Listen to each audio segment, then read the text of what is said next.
Bon après-midi tout le monde.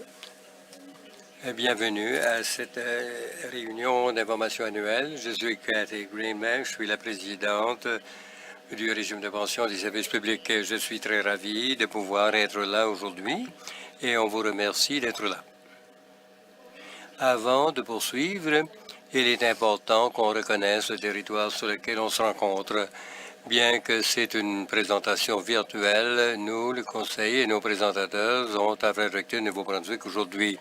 Ce territoire est le territoire non cédé traditionnel de Wolastoqey et Mi'kmaq et les territoires couverts par les traités de paix et d'amitié que les Wolastoqey, Mi'kmaq et Passamaquoddy comme peuple ont signé avec la couronne britannique en 1725.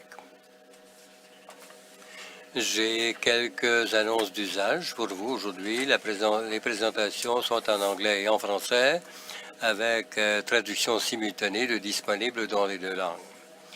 Pour vous en ligne, vous avez l'option de choisir la langue de votre choix. C'est dans le coin droit à l'écran. Et aussi, c'est disponible d'avoir les sous-titrages et vous avez l'option de l'allumer en choisissant la langue de votre choix.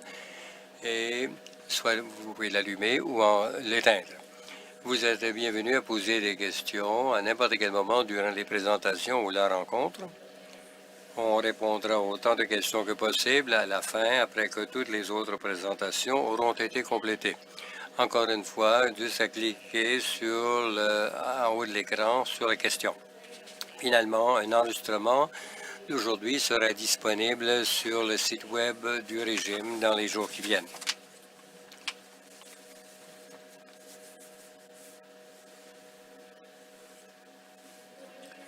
Votre conseil de fiduciaire est composé des personnes suivantes. En plus de moi, il y a 8 autres personnes qui ont été nommées au conseil comme fiduciaire: Ross Galbraith, vice-président du conseil et représentant international pour la Fraternité internationale des électriciens. Sébastien Duchesne, vice-président du campus Edmundston de l'Université de Moncton et professeur de comptabilité.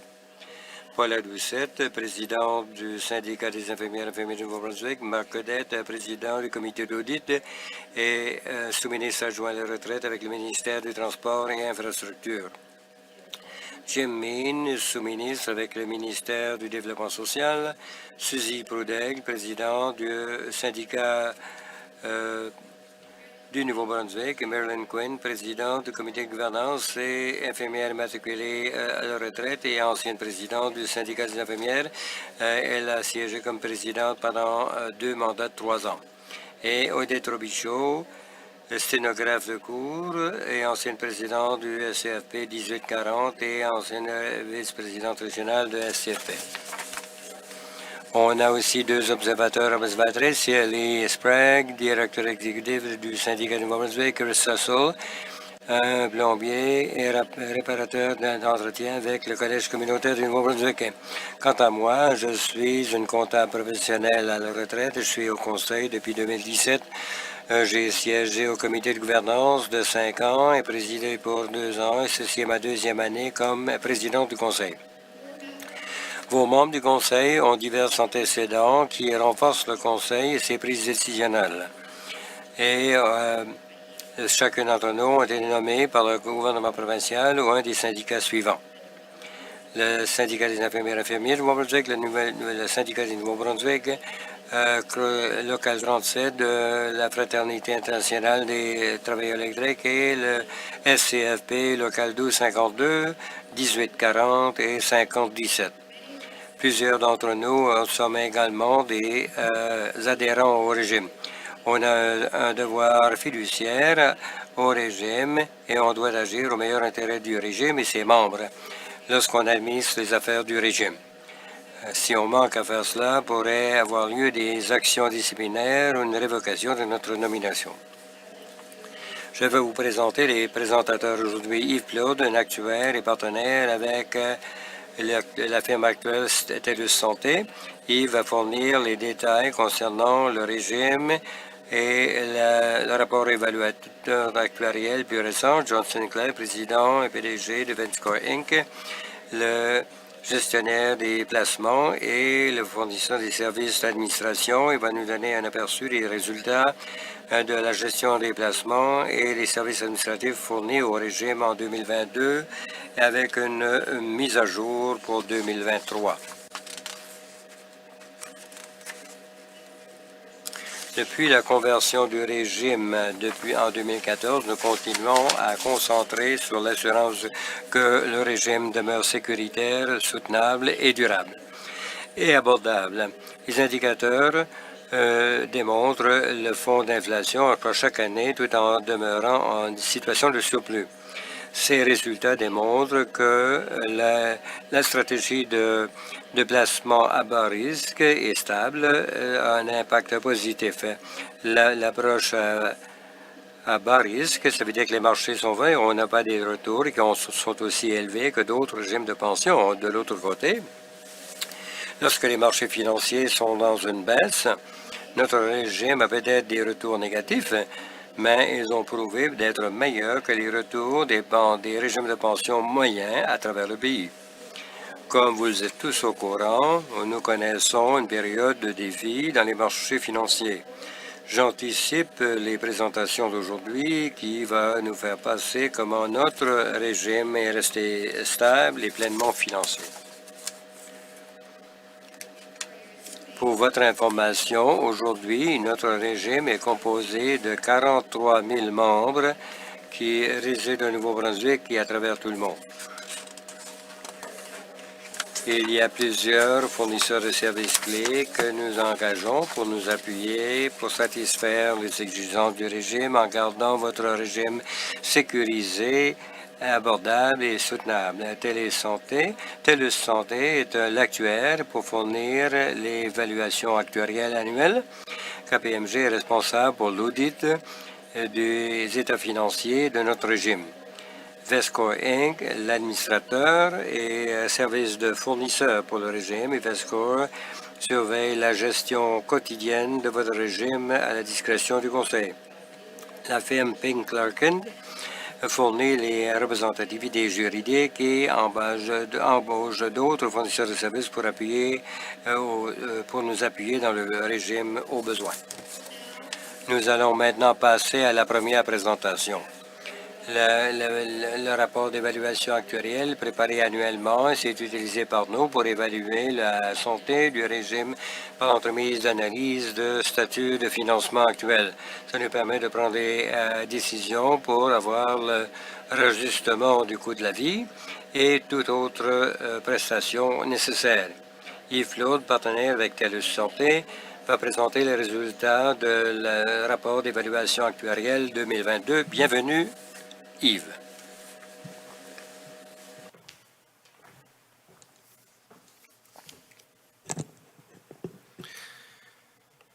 Merci, Madame la Présidente.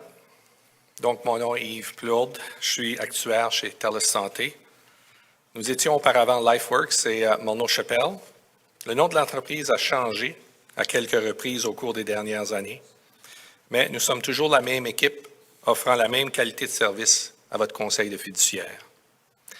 Ça me fait grand plaisir d'être ici aujourd'hui pour vous présenter les résultats de la plus récente évaluation actuarielle du régime de retraite dans les services publics du Nouveau-Brunswick en date du 1er janvier 2023. Je vais commencer par un résumé de la participation au régime, donner une revue brève de l'évolution des actifs du régime et de sa provision actuarielle, passer en revue le niveau de provisionnement, non seulement au 1er janvier 2023, mais à travers le passé récent, et vous montrer comment le niveau de provisionnement a été affecté par la performance décevante des marchés financiers en 2022. Je vais ensuite présenter les résultats de tests de gestion des risques que nous quantifions annuellement et finalement vous donner de l'information concernant l'inflation au Canada et discuter du rajustement au coût de la vie qui a été accordé par le Conseil des fiduciaires au 1er janvier 2024.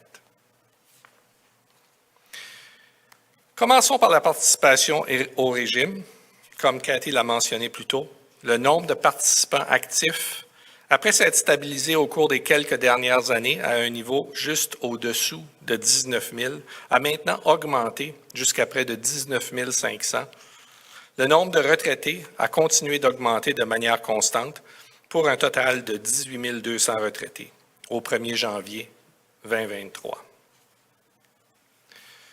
Du côté des actifs, la Caisse de retraite, après une augmentation considérable au cours des dernières années, passant d'environ 6 milliards de dollars en 2014 à près de 9,4 milliards de dollars au 1er janvier 2022, a maintenant subi une réduction pour passer à environ 8,8 milliards de dollars au 1er janvier 2023. L'année 2022 a été particulièrement difficile en raison de l'impact de l'inflation élevée et de la hausse constante des taux d'intérêt, ce qui a exercé des pressions négatives sur les rendements des placements des régimes de retraite. En 2022, le rendement des placements de votre régime de retraite a été de moins 3,87 %, ce qui, bien que négatif, constitue un très bon rendement par rapport à l'indice de référence de votre régime et par rapport au rendement obtenu par d'autres régimes de pension. John fournira plus d'informations sur la performance dans ses remarques un peu plus tard. Maintenant, afin d'être en mesure de déterminer la situation financière du régime, nous avons besoin de comparer l'actif du régime avec sa provision actuarielle ou son passif.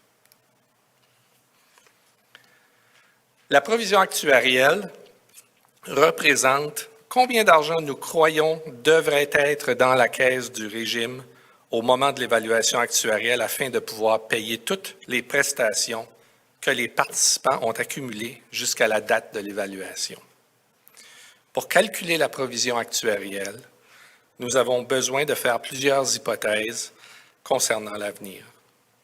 Une de ces hypothèses est le taux d'actualisation que nous utilisons pour évaluer le passif de votre régime. Ce taux représente un estimé très conservateur des revenus de placement espérés pour le futur.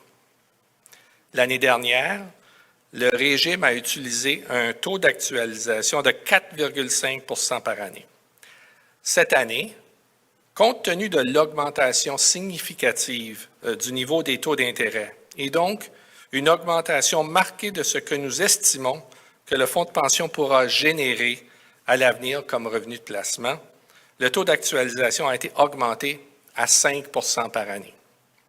Cette hypothèse demeure très conservatrice, car nous estimons que le régime peut espérer gagner à long terme environ 7 % par année, ce qui représente un plein 2 % par année en excédent du taux d'actualisation. Le maintien d'un taux d'actualisation conservateur nous permet d'espérer que plus souvent qu'autrement, les placements du régime devraient générer des fonds supplémentaires par rapport à notre hypothèse de taux d'actualisation, ce qui continuera de sécuriser les bénéfices du régime et à accorder des rajustements au coût de la vie. Au cours des 10 dernières années, la provision actuarielle du régime est passée d'un peu moins de 6 milliards de dollars en 2014 à plus de 7,8 milliards de dollars au 1er janvier 2023.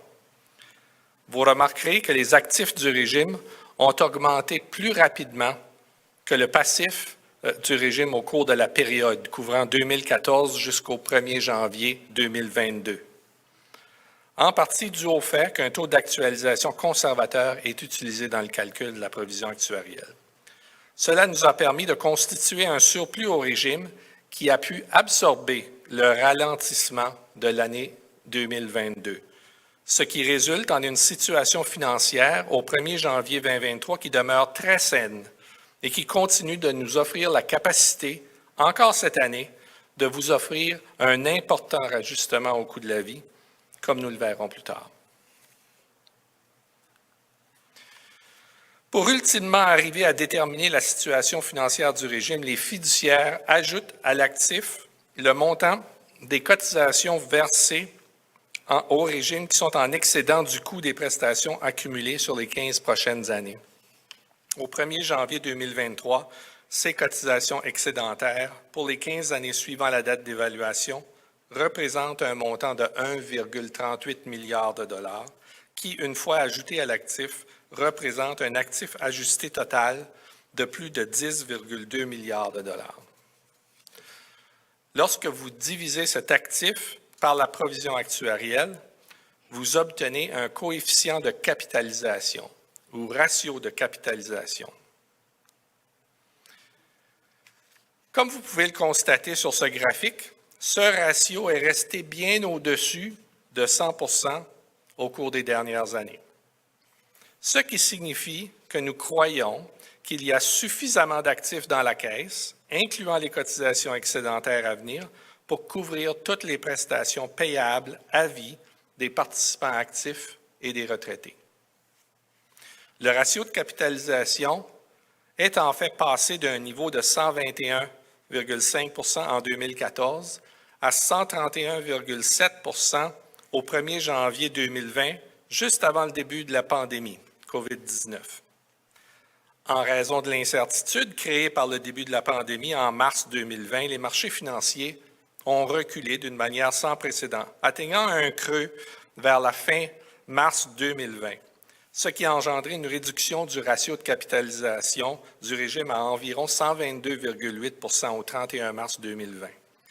Toutefois, les marchés ont rebondi à ce moment-là presque aussi rapidement qu'ils avaient descendu. Et par le 1er janvier 2021, le ratio de capitalisation du régime était retourné à un niveau qui excédait 130 soit un ratio de 130,4 Étant donné la bonne performance des placements durant l'année 2021, le ratio de capitalisation a augmenté de 130,4 au 1er janvier 2021 à 134,8 au 1er janvier 2022. Et comme vous le savez, l'année 2022 a été une période assez instable pour les marchés. Nous avons continué d'endurer les impacts d'une pandémie qui a continué de causer des perturbations majeures dans certaines parties du monde. Nous avons subi des perturbations majeures également aux chaînes d'approvisionnement. Les prix du pétrole et de l'énergie continuent de se situer à des niveaux très élevés. Et pour compliquer les choses, une invasion de l'Ukraine par la Russie est survenue en 2022. Tous ces événements causent de l'incertitude dans les marchés qui perdurent jusqu'à présent. Ceci résulte en des niveaux d'inflation que nous n'avons pas vus depuis plusieurs décennies et des augmentations sans précédent des taux d'intérêt adoptés par diverses banques centrales afin de lutter contre cette inflation. Pour ceux d'entre vous qui ont assisté à la séance de l'année dernière, j'avais fourni une estimation du taux de capitalisation au 30 juin 2022 de 123,7 après une période très volatile des 6 premiers mois de l'année. Le rendement sur les placements avait été d'environ moins 8 pour les 6 premiers mois de 2022.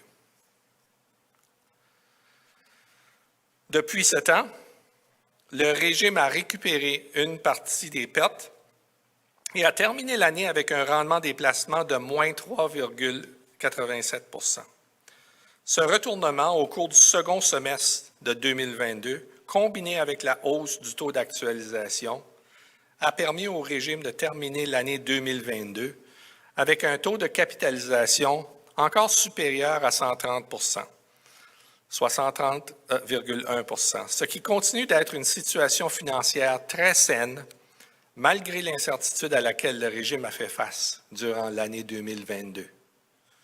Le régime s'est essentiellement préparé depuis les 9 dernières années à affronter cette volatilité des marchés financiers. Malgré quelques creux dans les marchés financiers, à mesure que les années passent, vos prestations de retraite deviennent de plus en plus sécuritaires au fur et à mesure que le ratio de capitalisation accumule un plus grand écart au-dessus de 100 Nous ne sommes probablement pas encore sortis de cette volatilité pour un certain temps.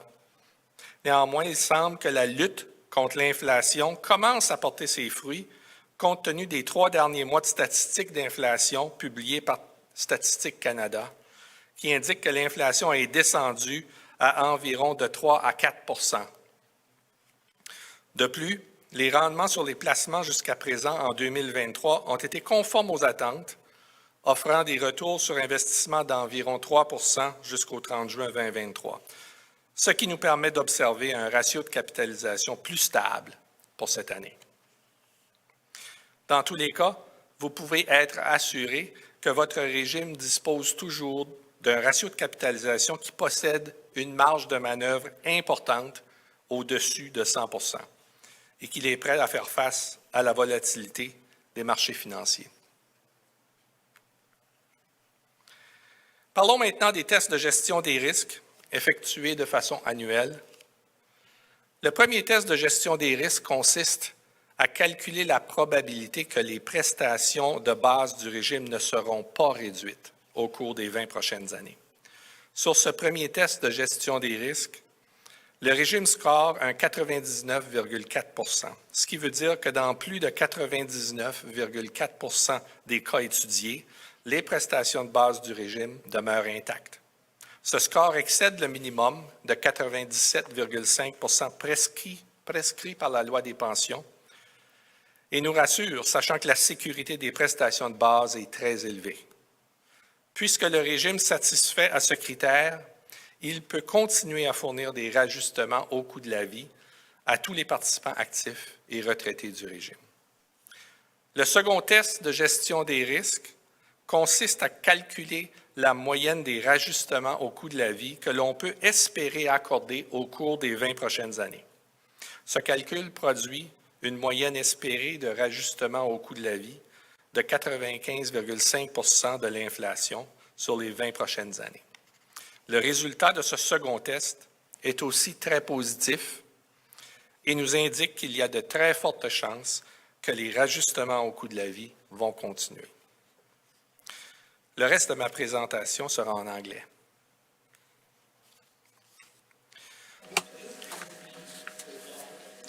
Ceci m'amène au sujet de l'inflation et rajustement au coût de la vie. Au cours des 2 dernières années, l'inflation a été un sujet de discussion brûlant.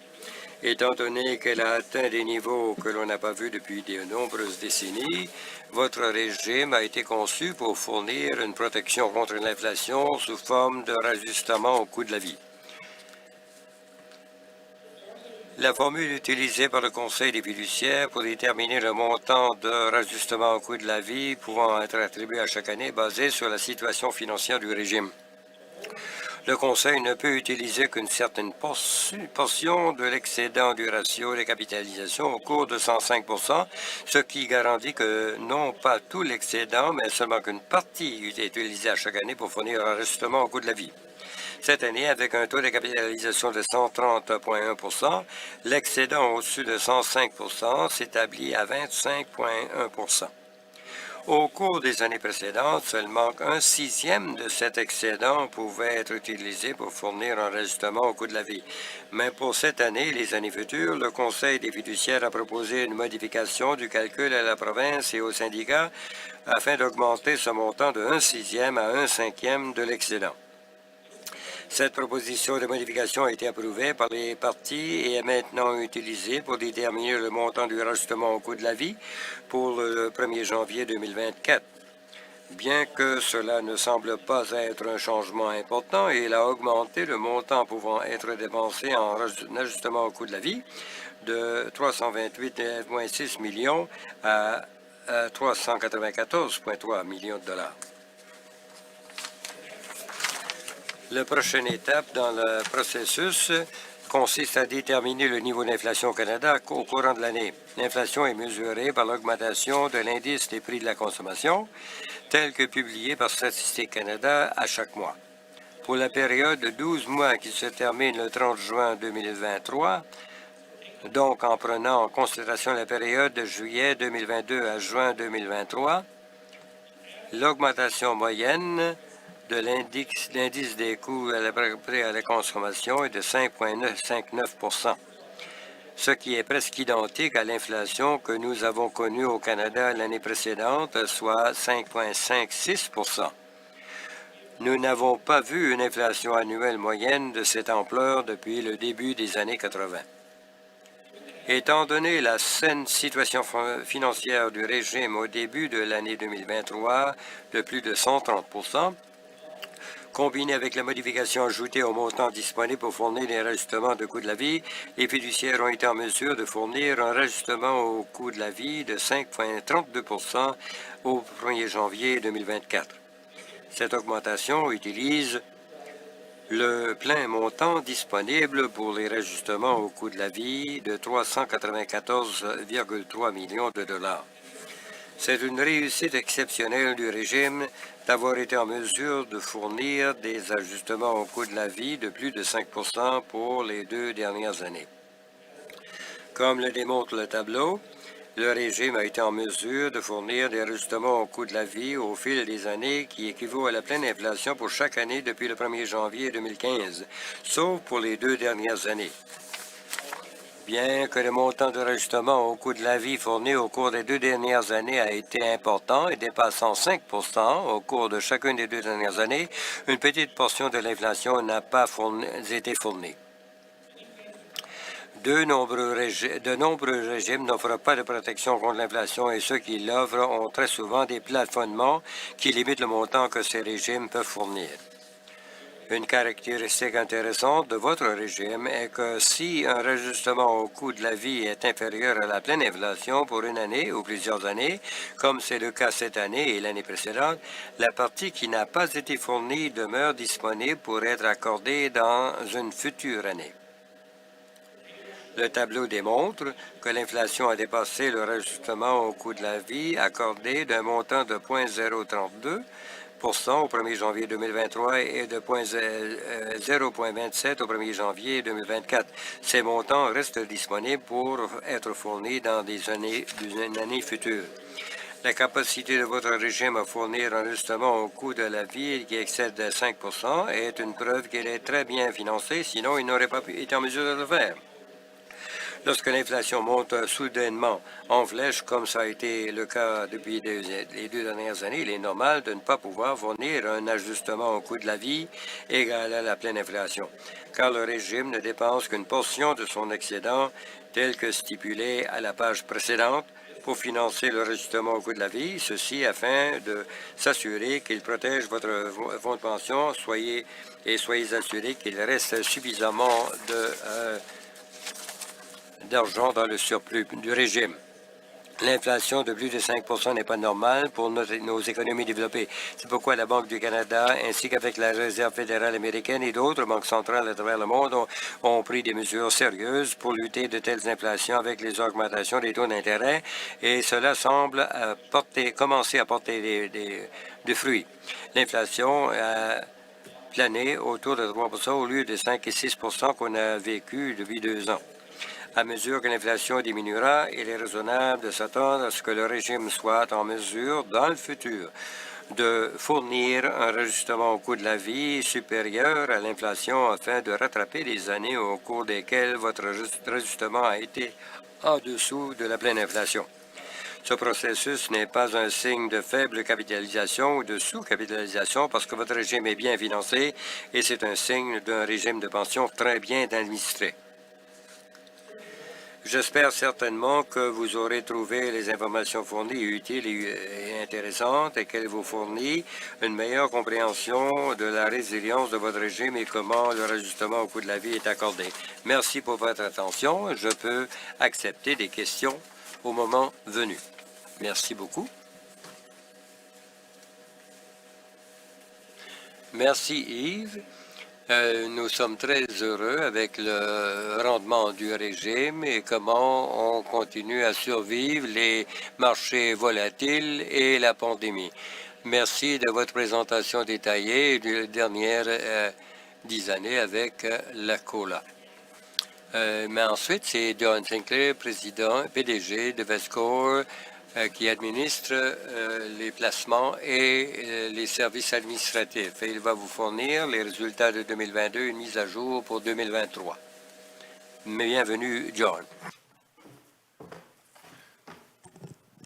Thank you, Kath. Merci, Cathy. Bon après-midi, tout le monde. Ça fait plaisir d'offrir ce rapport en ce qui a trait aux activités de Vescore. dit, comme mentionné plus tôt, votre administrateur du régime et votre gestionnaire du régime. VESCOR se trouve à Fredericton, Nouveau-Brunswick, et environ 150 membres de personnel où nous offrons des services très efficaces à votre régime, un statut à but non lucratif. Nous avons bon nombre de transparence, beaucoup de transparence premièrement, à votre conseil d'administration par un reportage régulier à ce qui a trait à nos activités et très subjective, votre énoncé de politique de placement. Mais également, nous avons des états financiers vérifiés à l'extérieur et un rapport annuel pour les activités de VESCOR sur notre site Web. Également, nous sommes supervisés par un conseil d'administration indépendant au niveau VESCOR, qui sont choisis basés sur des compétences basées comme étant appropriées pour une entreprise de notre genre. Et nous sommes réglementés par la Commission des services de réglementation de consommation de province comme réglementaire et qu'il offre des rapports réguliers également. Le régime de pension du Nouveau-Brunswick avec le régime de pension des enseignants-enseignantes sont les deux membres importants de l'organisation VESCOR. Comme vous pouvez voir selon ces diapos, ils offrent beaucoup d'actifs en sous-gestion et des membres pour lesquels nous offrons des services. En ce qui a trait à l'actif sous-gestion, c'est environ 44 du total de 20 millions de dollars que VESCOR gérait à la fin 2022. Et vous pouvez voir les 43 000 membres que je fais référence plutôt composent avec 40 de sociétariat total pour lequel nous offrons un service. Quant à votre régime, cette combinaison de clients et de régime de pension permet à tous de bénéficier des économies d'échelle de nouveau en réduisant vos coûts pour le service et ça nous permet de partager les pratiques optimales dans la plateforme des clients et des relations dans les régimes de pension également. Premièrement, je vais parler des services du régime d'administration pour 2022. Mais avant de faire cela, juste pour rappeler ce que nous faisons pour votre régime de pension. Nous offrons l'administration quotidienne des pensions quotidiennement en ce qui a trait aux besoins de vos membres. Et les services sont offerts aux membres par des participations en personne, par des appels ou des courriels par notre équipe de services basée ici à Fredericton. Ce soutien peut varier de n'importe où pour aider des membres retraités ou des conjoints de ces membres ou d'autres bénéficiaires ou des employés actifs qui contribuent au régime. Le système de service de conseil à VESCOR, ça aide votre conseil de fiduciaire à organiser leur réunion quotidienne, leur programme et d'information, et ça aide à ce qui a trait pour les exigences de dépôt qu'ils ont. En dernier domaine, c'est notre équipe de communication qui sont responsables, par exemple, d'organiser des événements comme celle d'aujourd'hui, les réunions d'information annuelles, les rapports annuels auxquels vous avez accès, les rapports trimestriels, etc. C'est l'équipe de communication qui travaille avec les stratégies de communication que vos fiduciaires ont pour s'assurer que ça se produit. En 2022, le coût moyen par membre aux participations à nos activités était de 101 $, qui est souligné sur la diapo, qui est le deuxième le plus faible chez le groupe de pairs, le groupe national d'administrateurs de régime de retraite du secteur public. Et ce coût très faible par participant s'est produit par une augmentation accrue dans les transactions des membres et le volume de services. Et si vous faisiez partie de ce forum l'année dernière, vous auriez noté que les transactions et les services que nous occupons pour votre régime de pension et plusieurs autres ont augmenté grandement, plus particulièrement depuis la période COVID. Alors, tel que souligné ici, il y avait plus de 10 000 membres des demandes de participants et d'employeurs qui ont été faites juste pour celui du régime de la fonction publique et ça arrivait à environ 2 500 demandes qui ont eu lieu, qui ont été manutentionnées ou gérées par notre équipe également. Si vous avez eu l'occasion d'avoir des services de l'équipe des services aux membres, vous auriez reçu un sondage des membres. Nous recherchons vos réactions sur les services que nous offrons. Et il nous fait plaisir de souligner de nouveau qu'on a un taux de satisfaction générale assez élevé à ces sondages. Et encore plus important, le taux de satisfaction est vraiment élevé. Maintenant, ça peut compter les services de gestion des placements. Et il va faire un peu de couleur actuellement sur les équipes de gestion des placements en 2022. Mais avant de considérer cela, il faut juste se rappeler ce que c'est que VESCOR fait pour vos conseils de gestion des fiduciaires. Et nous offrons des conseils et nous offrons sur la politique de placement qui a été établie par votre conseil de fiduciaire pour offrir ce régime de pension abordable et viable, comme Yves l'a souligné plus tôt. Et ça s'amène de nouveau à de plus faibles risques durables, à faible risque que nous déployons au nom de votre régime. Il nous fait plaisir de continuer d'atteindre et de dépasser les objectifs à long terme pour le taux d'actualisation mentionné par Yves plus tôt. Et ce taux d'actualisation a été déterminé pour s'assurer que votre régime est durable pour l'avenir, mais vous allez voir que nous avons pu en réalité ajouter d'autres valeurs au-delà de ce qu'il y a dans votre politique sur les placements. Mais continuons à faire ça, pour s'assurer que le régime puisse répondre à tous ces tests de gestion des risques référés par Yves dans ses remarques plus tôt. En 2022, je vais juste répéter que c'était une année qui a présenté beaucoup de défis dans les marchés de placement. Les taux d'inflation ont augmenté grandement pendant cette période de temps. Et de nouveau, comme Yves l'a souligné, les banques centrales sont devenues très agressives, que ce soit la Banque du Canada, la Federal Reserve américaine et les banques centrales européennes, etc., qui ont augmenté les taux d'intérêt de façon importante. Et au plus de cela, les défis géopolitiques ont augmenté. Il y a plusieurs défis géopolitiques, bien sûr, qui sont ressortis de la période de COVID, où la mondialisation a été déterminé que la mondialisation avait des défis importants et des déséquilibres d'échange, mais l'invasion de la Russie, de l'Ukraine a ajouté à ces défis que nous connaissons aujourd'hui. Et tous ces événements placés ensemble ont entraîné une période de très sans précédent où les taux des obligations qui sont influencés par les taux d'intérêt de leur augmentation et les marchés des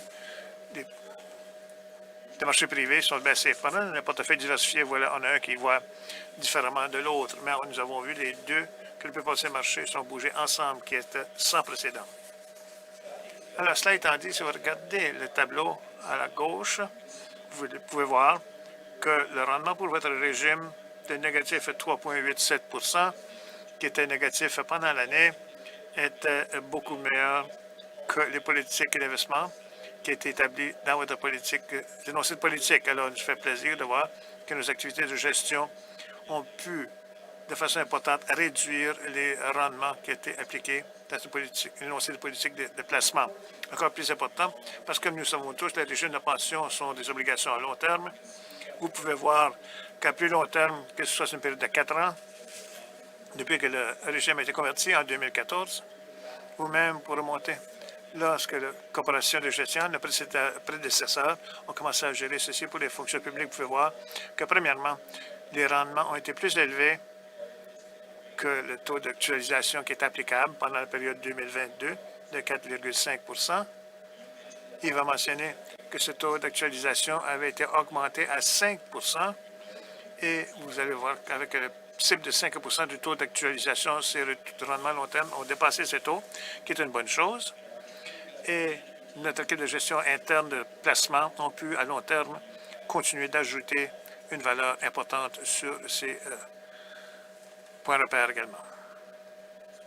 Alors, une des choses qui est considérée de temps à autre, c'est à savoir comment est-ce que ce régime particulier s'est concentré sur ces stratégies à faible risque, mentionnées plus tôt, qu'ont-ils fait avec les autres régimes de pension à travers le pays.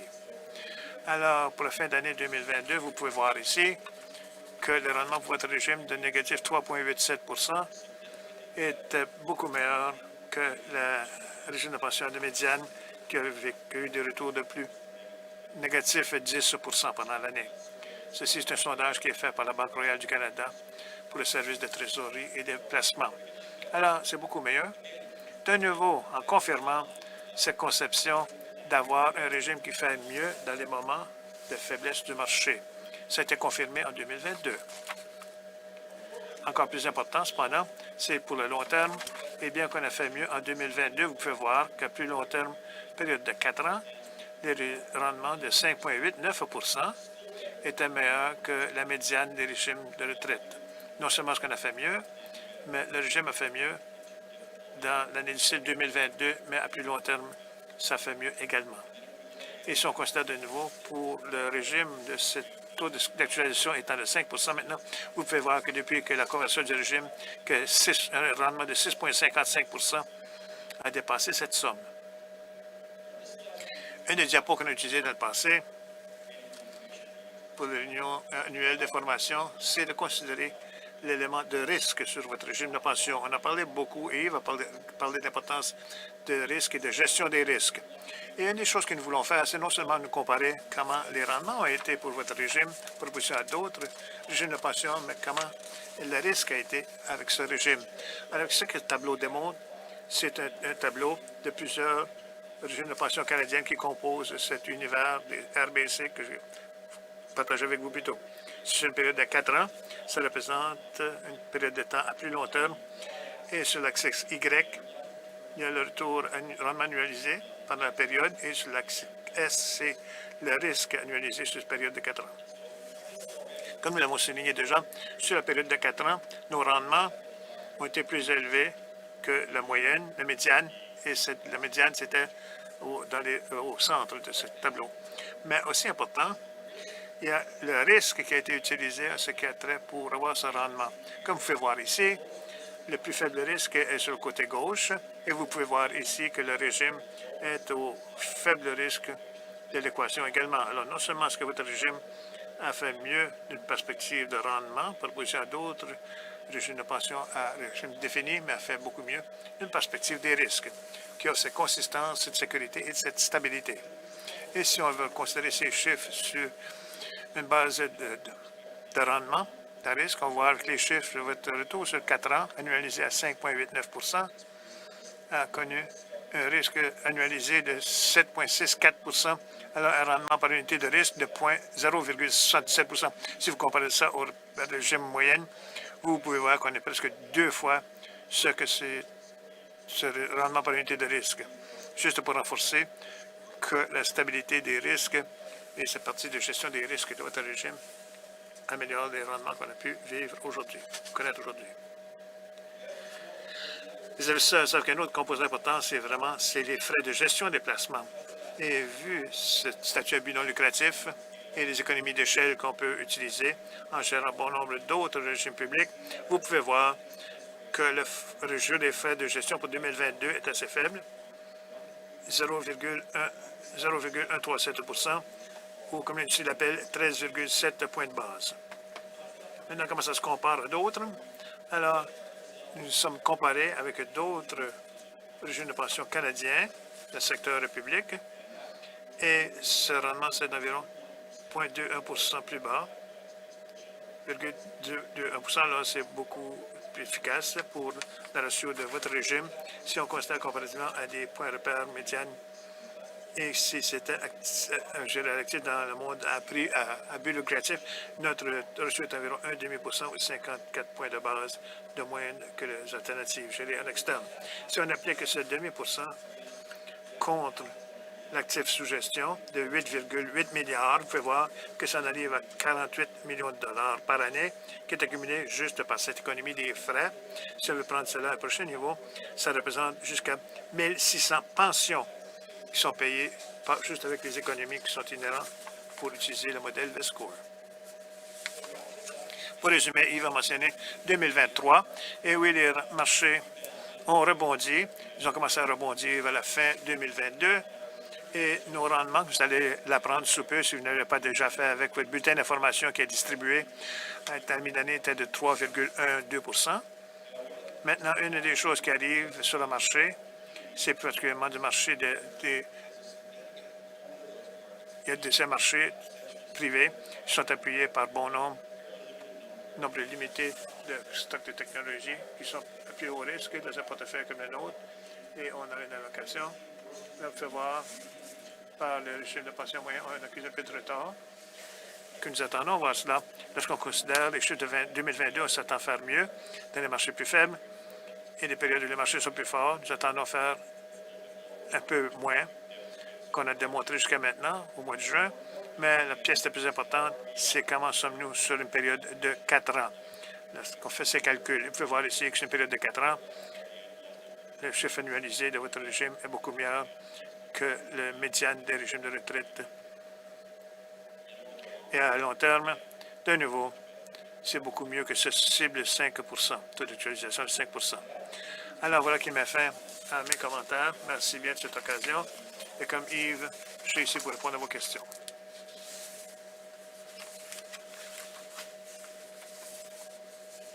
Merci, John, de ta présentation. Et merci à vous et votre équipe du travail que vous faites au nom de notre régime. Voilà qui met fin à la présentation formelle pour aujourd'hui. Maintenant, avant de passer à la foire aux questions, il me fait plaisir de vous dire que VESCOR est hôte d'une diffusion sur le web pour les planifications pour la retraite au nom du Conseil au nom d'octobre. Un courriel s'est envoyé à tous les membres actifs dans les semaines qui viennent et sera partagé avec les employeurs. Ce sera une de plusieurs qu'on va faire pendant les périodes du lunch, des repas, et l'enregistrement s'est placé sur le site web. Et nbpspp.ca. C'est ouvert à tout le monde que vous êtes près de la retraite ou vous voulez juste apprendre plus au sujet du processus. Nous allons passer maintenant à la période questions-réponses. Nous avons reçu plusieurs questions d'avance et la réunion d'aujourd'hui. Merci à tous les membres qui ont envoyé leurs questions. Nous allons répondre à autant de questions que possible aujourd'hui. Et en plus, si vous envoyez une question qui était plus spécifique à votre situation personnelle, on va y répondre directement par l'équipe de services aux membres de VESCOR et communiqueront avec vous par courriel. Je comprends maintenant que pendant la présentation, nous avons reçu plusieurs questions qui sont rattachées à l'avantage de la Croix-Bleue. Notre conseil de gestion ne couvre pas, n'a rien à faire avec la Croix-Bleue. Il s'agit du devoir de l'employeur de faire cela. Ils auraient des conseils qui travailleraient avec la Croix-Bleue pour les prestations de la Croix-Bleue. Heureusement, nous n'avons pas d'informations au sujet de la Croix-Bleue. Cela me fait plaisir d'accueillir un co-fiduciaire, Paula Doucette, pour animer cette session. Voilà.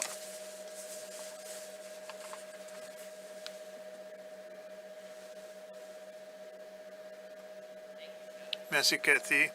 Hello, bonjour tout le monde. Je suis heureuse d'être avec vous aujourd'hui. Comme Cathy l'a mentionné plus tôt, je m'appelle Paula Doucette et je suis une membre du conseil de fiduciaire ainsi que participante au régime. Si vous avez des questions pour le conseil des fiduciaires ou nos invités qui ont fait une présentation aujourd'hui, veuillez soumettre vos questions en cliquant sur le bouton « Poser une question » qui apparaît à votre écran au coin au supérieur droit. Notez que si vous avez des questions spécifiques à votre propre régime, à votre propre pension, nous encourageons de communiquer avec l'équipe de services aux membres du régime, service offert par VESCOR en votre nom. Et de plus, les membres ont soumis plusieurs questions, comme Cathy a mentionné, et elles ont été soumises en ligne avant la réunion d'aujourd'hui, et nous allons tenter de répondre à autant de questions que possible. J'en ai quelques-unes pour commencer maintenant. Une des questions était: je suis nouveau au régime. Quels sont certains des points que je devrais surveiller et considérer et comment est-ce que notre pension est calculée? Alors, je vais passer au président du Conseil des pensions. Cathy, si vous voulez répondre à cela, s'il vous plaît. Merci. Et merci aux membres pour leurs questions. C'est une bonne question. Il fait plaisir de voir qu'il y a un intérêt pour garder note du régime de pension et ses calculs. Alors, premièrement, j'aimerais encourager les membres de regarder le site web du régime, nbvspp.ca, pour voir l'information. Ça comprend des copies de notre bulletin d'information. En plus de cela, vous allez obtenir des déclarations des employés par courriel que vous pouvez utiliser conjointement avec le calcul, l'estimation des pensions pour juger à quoi ressemblerait votre pension à l'avenir.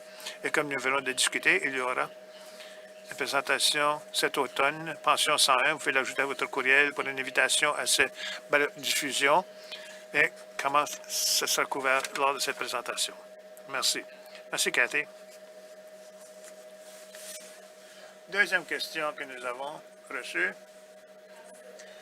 Est-ce qu'il y a eu un ajustement à la pension pour tenir compte de l'augmentation de le régime de pension du Canada? Je demanderai à Yves Plourde de répondre à cela. Merci, Paula.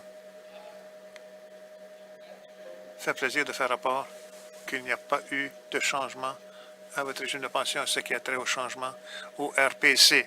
Les deux régimes fonctionnent de façon indépendante.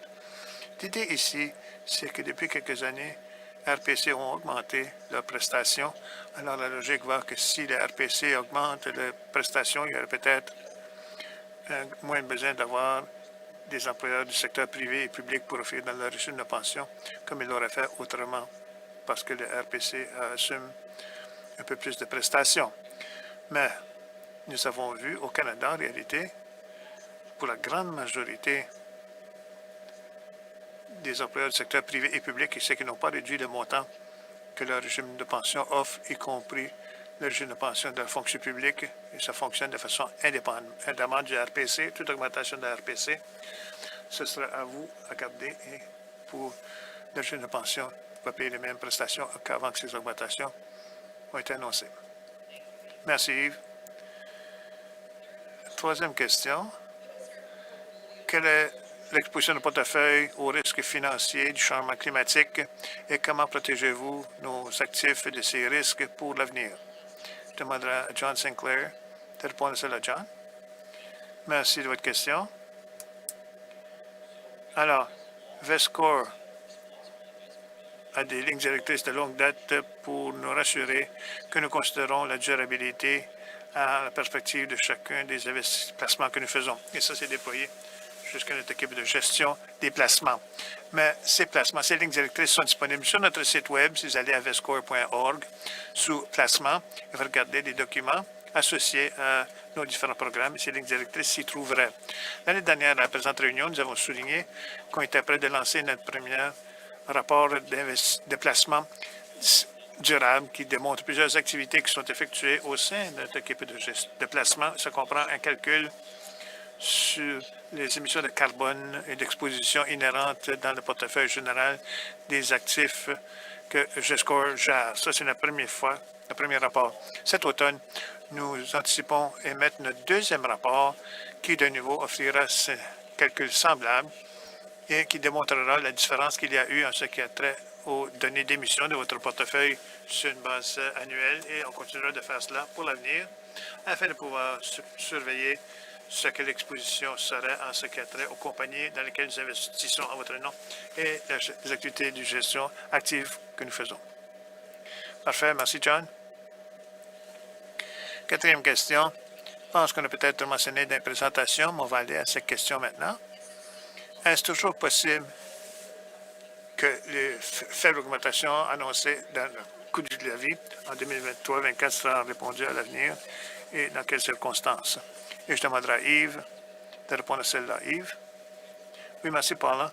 J'ai fait allusion à cela. J'en ai parlé lors de ma présentation, mais je pense que ça vaut la peine de le répéter. Je m'attends à ce qu'à l'avenir, le régime sera en position pour récupérer ces sommes qui n'ont pas été prises à l'avenir. Et en effet, je n'ai pas l'espoir, mais je crois qu'il est fort probable que ça va arriver. Et sans doute, ça va arriver plus tôt que tard. Les circonstances que nous voulons voir pour pouvoir offrir ce cola, c'est que l'inflation baisserait.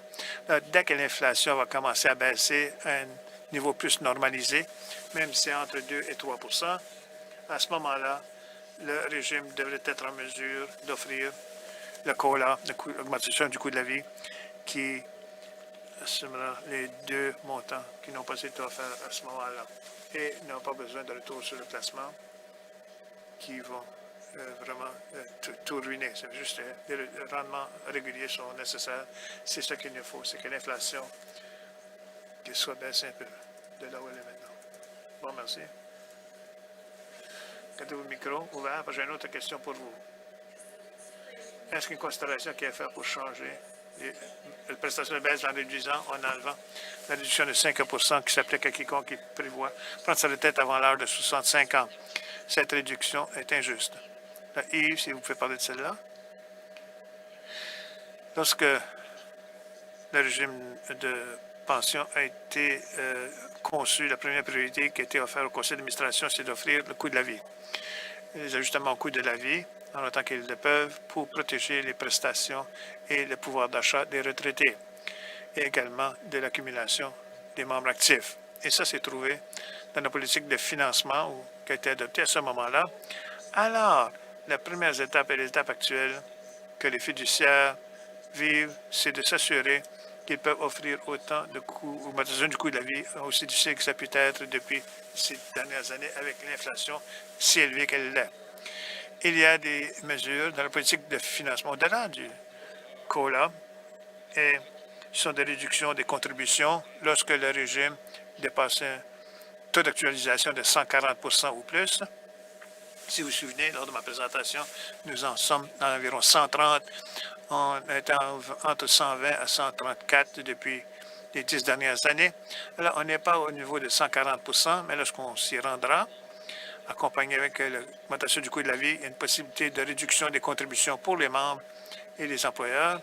À ce moment-là, l'établissement d'une réserve pour offrir des COLA à l'avenir, en assumant que le régime se trouve dans une période difficile et qu'il y aura de l'argent en réserve pour continuer d'offrir l'augmentation du coût de la vie, même si le régime connaît des moments difficiles. Et cela étant dit, il y a 0,4 politique dans la politique qui traite d'augmentation des prestations et ça, changement en réduction de la retraite anticipée relèverait de cette catégorie à l'étape 4 pour le Conseil des fiduciaires. Et ça arriverait uniquement après que le régime soit au-dessus de 140 et avait offert une réduction des contributions et établi une réserve pour le coût d'augmentation de la vie. Ce n'est pas que c'est considéré, mais c'est une étape dans la politique de financement où les fiduciaires ont cette capacité de proposer d'amélioration aux prestations à la province et aux syndicats, mais ça ne peut pas arriver avant que les autres étapes qui sont plus une priorité lorsque le régime a été établi, a été complètement réalisé et que on passe à 140 du taux d'actualisation. Merci d'avoir précisé cela, Yves, et nous faire passer à travers ces étapes. J'ai une dernière question qui vient d'arriver. De nouveau, c'est pour Yves. La question, c'est, je suis curieux de savoir si l'actuaire a vu de grands changements dans la vie, dans l'attente de la vie, qui est compris dans les prévisions telles le COVID. Yves, vous pouvez répondre à cela pour nous? Alors, le COVID a touché l'espérance de la vie ou la mortalité, je devrais dire, depuis quelques années. Malheureusement, nous avons connu des décès causés par le COVID-19 plus que prévu pour les 2 dernières années. Mais en termes d'impact de COVID à long terme, par exemple, savoir comment une personne de 45 ans est touchée pour les 30 prochaines années parce qu'ils ont attrapé le COVID. On n'a pas encore, on ne sait pas s'il est trop tôt encore pour pouvoir étudier l'impact à long terme que le COVID aurait pu avoir sur le taux de mortalité ou l'espérance de la vie en général pour nos membres de notre régime. Alors, il n'y a pas eu d'ajustement à long terme qui a été apporté au taux de mortalité comme résultat du COVID-19. Et nous attendons pour voir comment cela aura un impact sur la mortalité à long terme avant de faire un ajustement quelconque au taux de mortalité au régime pour du COVID. Et en reconnaissant que nous approchons de 13 heures, nous avons toujours une autre question qui est arrivée. Dernière minute, avant de conclure. De nouveau, c'est pour Yves. Et c'est avec les contributions de l'employeur fixées pour réduire en 2024, quel impact ça va avoir sur la valeur de notre pension? Alors, il y a des contributions temporaires payées par l'employeur qui avait une annexe de 5 ans qui allait de 2014 à 2019. Et il y a une période de contribution temporaire qui va de 2014 à 2024. Alors, cette deuxième contribution temporaire se termine le 1er janvier 2024, mais c'est 0,75 de la masse salariale. Ces contributions sont beaucoup plus petites que les contributions régulières. Alors, elles ne vont pas avoir un impact sérieux sur la position financière du régime de pension. En effet, tous nos calculs, puisque c'était juste des contributions temporaires, nous savions d'avance qu'elles allaient arrêter à un certain moment donné. Alors, tous nos calculs ont tenu compte du fait que les contributions temporaires de la part de l'employeur vont arrêter. Alors, au moment où ils vont s'arrêter, il n'y a pas d'impact réel parce qu'on en a tenu compte déjà. Et cela étant dit, l'employeur, à l'heure actuelle, même après les contributions temporaires qui vont arrêter en 2024, l'employeur fait donne 11,75 de la masse salariale comparativement à environ 8,25 pour les membres. Alors, l'employeur contribue toujours une bonne somme au-delà des contributions des membres au régime, même avec ces contributions temporaires qui vont arrêter le 1er janvier 2024. Bon, merci. Merci. Pour notre séance de questions-réponses, veuillez noter que si vous avez des questions que vous n'avez pas pu poser, vous pouvez toujours le faire par courriel ou par téléphone. La période de session de questions-réponses sera résumée et affichée en ligne sur le site Web du régime dans les semaines à venir. En plus, une copie de l'enregistrement de la réunion d'aujourd'hui sera rendue disponible sur le site Web d'ici quelques jours. Au nom du conseil d'administration, j'aimerais vous remercier de s'être joint à nous aujourd'hui et ceci met fin à notre réunion d'information annuelle. Have a great day, everyone. Thank you. Bonne journée tout le monde. Merci.